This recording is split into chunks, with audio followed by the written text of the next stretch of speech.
Hi, I'm Pat Redding, Game Director for Splinter Cell Blacklist. Today I'll be taking you through the Abandoned Mill, and we'll look for a few different approaches for tackling this level.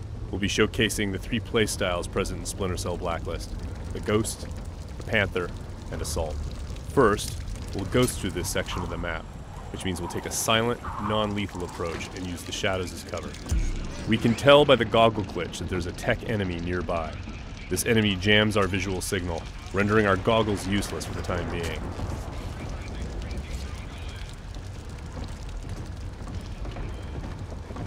Oh, come off it. That was never offside. What the hell are you watching? Some game from South America. There are a number of enemies below, so let's look for another way down. Bad football's better than no football, you ask me.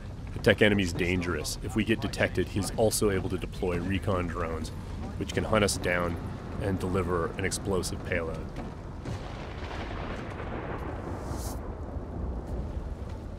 Now that Sam is in the shadows, we can take out the tri-rotor safely and do some reconnaissance to figure out where that tech enemy is located.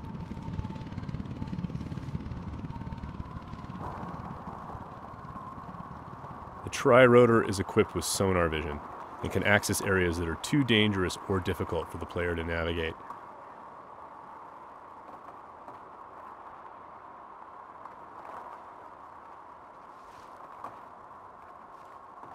The tri-rotor can also mark enemies that are out of line of sight, perform non-lethal takedowns, attract enemies, or detonate itself if things get messy.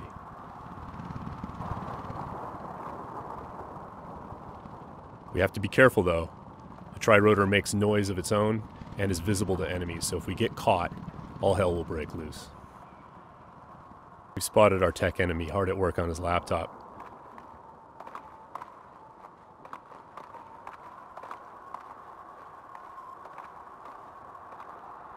Now we're going to use the sticky shocker to take him out.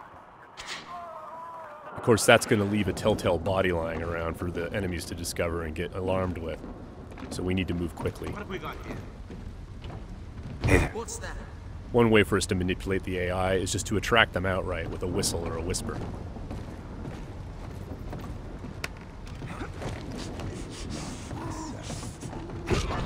Another method that keeps our ghost score intact is to use sleeping gas and other non-lethal gadgets. Because this enemy is standing in the light, this is one way for us to slip past undetected. Stay alert. He's here somewhere. The game detects individual actions that fit within the Ghost playstyle or Panther playstyle or Assault playstyle and awards points accordingly. As always, Splinter Cell is a game about light and shadow and using it both to hide and as a weapon against the enemy. Sam can create shadows when he needs to. Now, as you can see, Sam's iconic night vision goggles are back. Our AI is dynamic, which means when they discover that things are disturbed or not where they're supposed to be, they'll come and investigate. Sometimes the player can use that for their own benefit.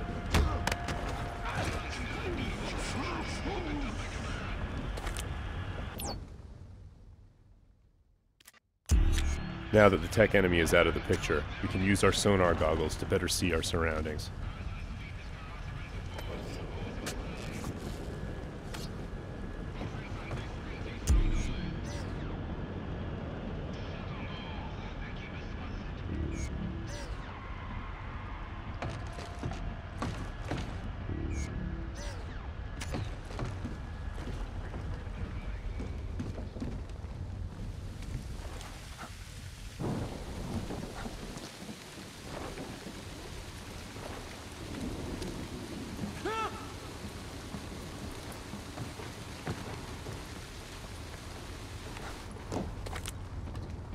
Still breathing.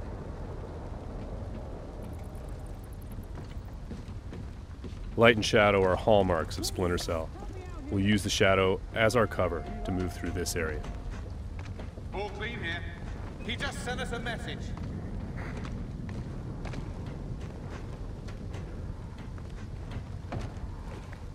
What's your back? We've got to be close. Come up now and I'll treat you gentle. I'm gonna sit tight right here. Now, we're going to go through the same area, take a slightly different approach, the approach of the Panther player. That was never offside. What the hell are you watching? This approach involves staying undetected, but striking lethally from the shadows and leaving no one standing. Bad football's better than no football, you ask me. Watch this lot long enough, you might change your mind, mate. That keeper there, he's not bad. Find 20 more When the like opportunity him, and presents you might itself, have a game. the Panther player will line up multiple enemies for a killing in motion finish.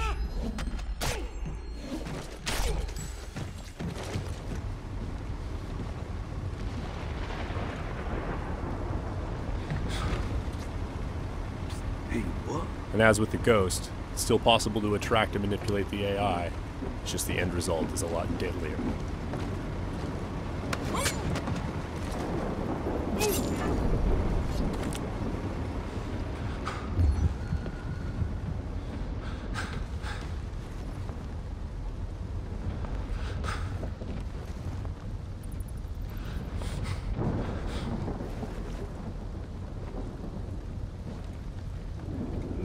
For the Panther, mark and execute is not only an opportunity for killing in motion, the opportunity to move into a close quarters kill is all part of a chain series of takedowns.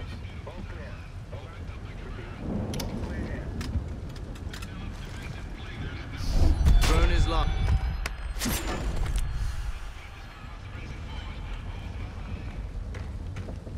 Now let's go through the same area a third time, this time to see how the assault player will handle it.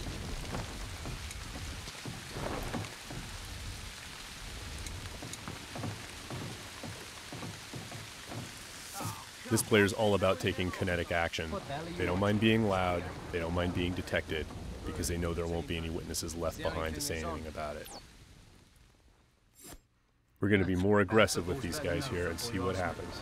Watch this lot long enough, you might change your mind, mate. That keeper there, he's not bad. Find 20 more like him, and you might have a game. For the assault player, moving in stealthy into close quarters is just an opportunity to grab an enemy in human shield and use them to soak up some bullets when entering combat. That's not gonna help.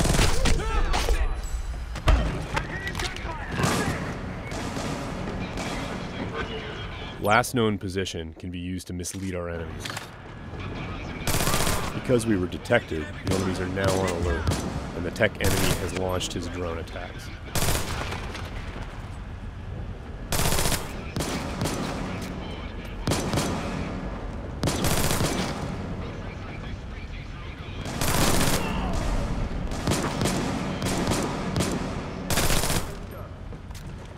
The gameplay in Splinter Cell is dynamic, meaning the AI gets a vote as to what happens next.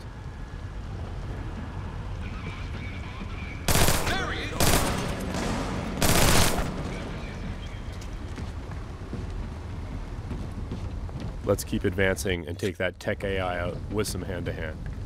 Drone is locked. That was just a snapshot of what you can expect. Stay tuned for more Splinter Cell news in the weeks to come.